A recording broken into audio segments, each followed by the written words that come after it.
Hello, সবাই কেমন আছেন?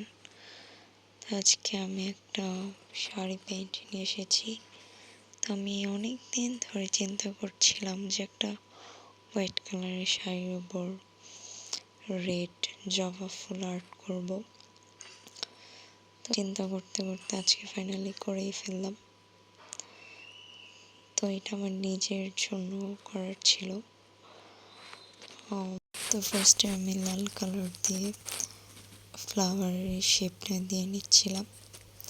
তারপর বর্ডারে হোয়াইট কালার দিয়ে এটার পাড় দিয়ে নিচ্ছিলাম যেন ফুলটা ফুটে ওঠে।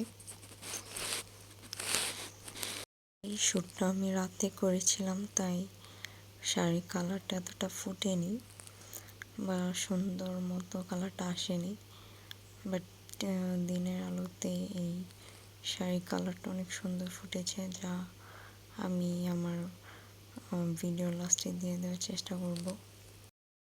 এই শাড়িটা সম্পূর্ণ আমার নিজের আইডিয়া থেকে করা। তো আপনারা যদি এই শাড়ি নিতে চান তাহলে ইনবক্স করবেন আমার পেজে অথবা হোয়াটসঅ্যাপ নাম্বারে যোগাযোগ করবেন।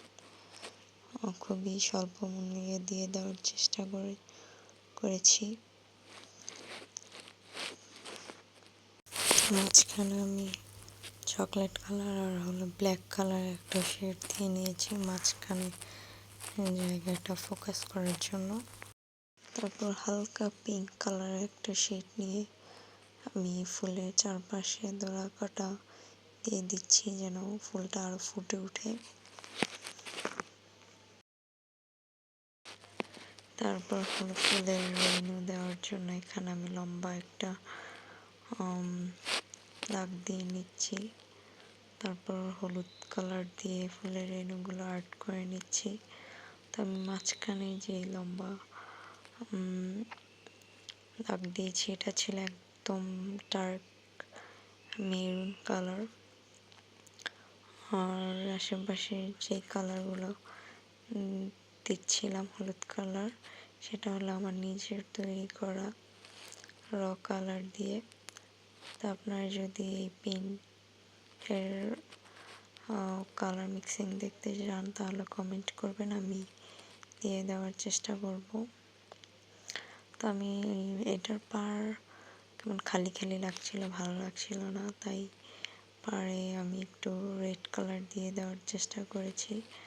তো এই পাড়টা কমপ্লিট হওয়ার পর শাড়িটা আরও সুন্দর আরও ফুটে উঠেছে। তো শাড়ির ফাইনাল লুক তো আপনারা দেখেই ফেলেছেন ফার্স্টেই। তারপর আমি লাস্টে একটা ফাইনাল লুকের পিকচার দিয়ে দেওয়ার চেষ্টা করছি। আর আপনারা যদি সুন্দর শাড়িটি কিনতে চান আমাদের পেজে নক দিবেন বা হোয়াটসঅ্যাপ নাম্বারে যোগাযোগ করবেন।